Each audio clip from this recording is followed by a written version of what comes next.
alams na. Tayo ngayon ay magko-conduct ng induction. Ito yung mga pinaka-paborito ko talagang mga pinupuntang event. Actually, walang bayad to mga kabagis.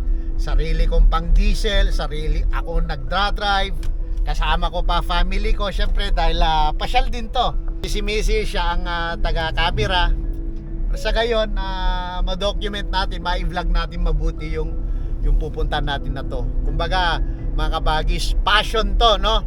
I do not do this for money, for politics, or whatsoever, for content, hindi rin. Kasi iba yung feeling pag ako yung tipong magpapatalaga ng tinatawag nating induction. Ang maganda kasi doon, yung tipong hindi ka makakalimutan ng mga brads.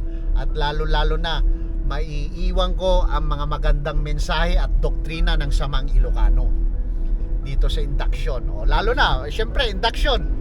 New members yan. At sa mga bagong officers, ayan. Kung napanood nyo nga yung last na vlog ko nun dun sa Alaminos, kahit konti pero meaningful yung vlog natin. Yun yung pinaka-purpose natin, no?